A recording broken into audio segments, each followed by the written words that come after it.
आप सभी छात्रों का आज की क्लास में स्वागत है।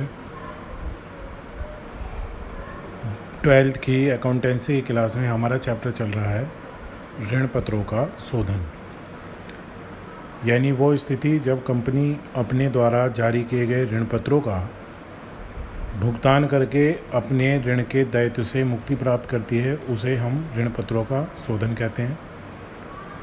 ऋण पत्रों के शोधन का अर्थ ऋण पत्रों के शोधन के लिए धनराशि के स्रोत और ऋण पत्रों के शोधन करने की विधि पर हम पहली क्लास में चर्चा कर चुके हैं। जब कंपनी ऋण पत्रों के शोधन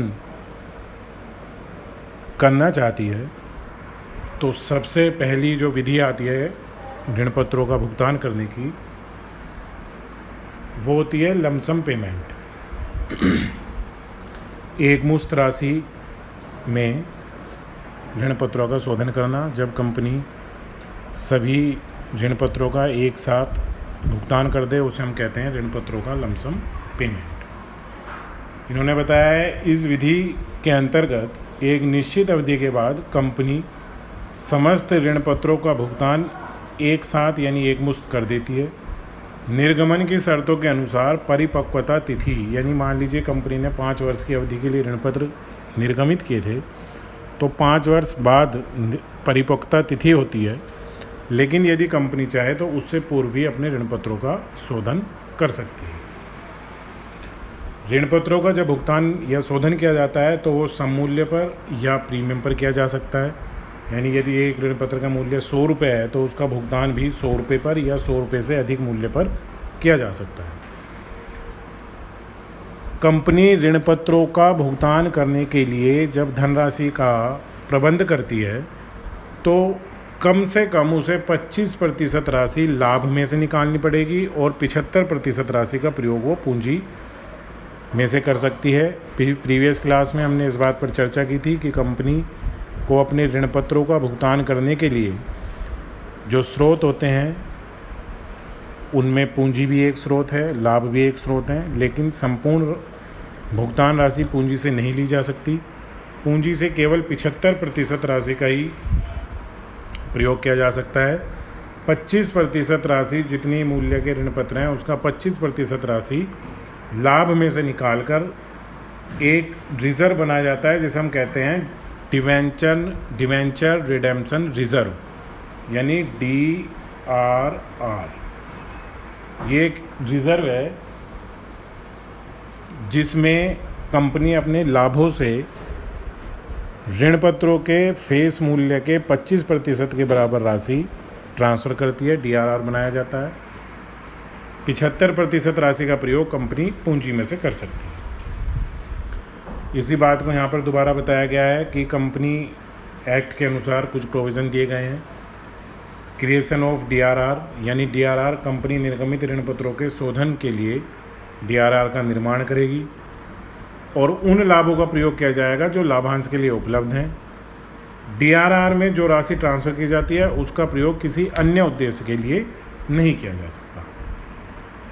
DRR यानी जब भी हम एक मुश्त राशि में ऋण पत्रों का भुगतान करते हैं तो जितनी राशि के ऋण पत्र हैं उनके फेस मूल्य के 25% के बराबर राशि हमें प्रॉफिट से निकालकर DRR में ट्रांसफ़र करनी चाहिए।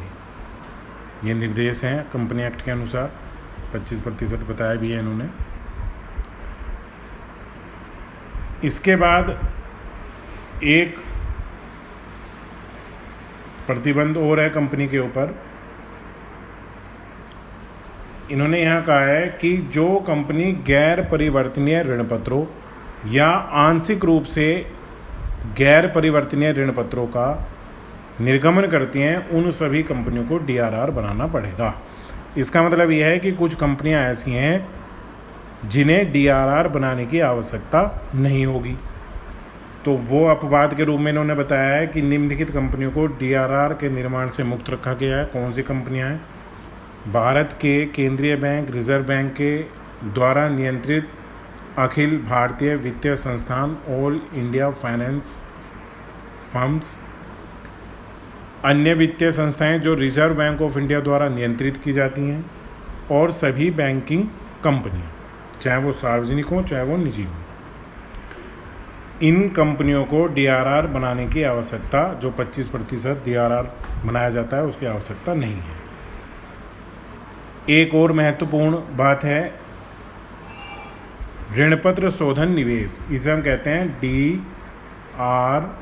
Debenture redemption investment. Company act में कहा गया है कि उन सभी कंपनियों को DRR का निर्माण करना प्रत्येक 30 वर्ष अथवा अगले वर्ष की 31 मार्च से पूर्व, ये DRR नहीं है, DRI है, DRI, अगले साल की 31 मार्च से पूर्व DRR बनाना पड़ेगा। कितने प्रतिशत बनाना पड़ेगा? 15% बनाना पड़ेगा।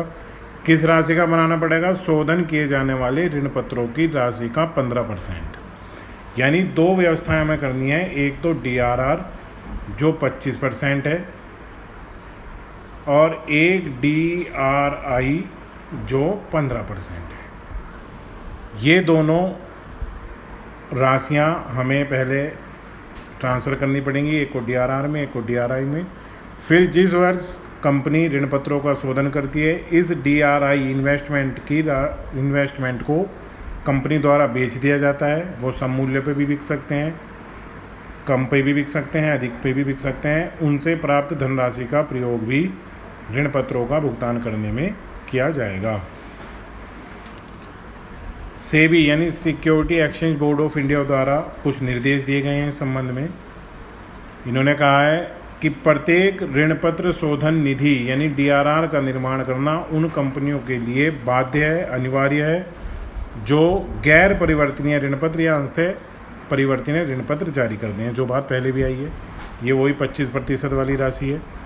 और यहाँ इन्होंने इस बात को क्लियर किया है कि एक कंपनी ऋणपत्रों का शोधन पूर्णतया पूंजी से नहीं कर सकती, उन्हें 25% राशि DRR में ट्रांसफ़र करनी पड़ेगी और 75% राशि पूंजी से ली जा सकती है। ये अमाउंट वही 25% और उनके बारे में बताया है। ये व्यवस्थाएं आपको अपने दिमाग में रखनी पड़ेंगी। DRR कितनी राशि का बनना है, DRI कितनी राशि का बनना है, उसके बाद हम ऋण पत्रों के शोधन से संबंधित लेखे कर पाएंगे। ये इसका थ्योरेटिकल पोर्शन है, आप इसे ध्यानपूर्वक पढ़ लें, इस बात को दिमाग में रखें। अगली क्लास में हम ऋण पत्रों के शोधन से संबंधित न्यूमेरिकल क्वेश्चन करेंगे, तो ये आपको सहायता देंगे। अगली क्लास में हम ये क्वेश्चन करेंगे। आपको कोई समस्या है, आपके बाद कोई समझ में नहीं आई है, आप उसे पूछ सकते हैं। Thank you students.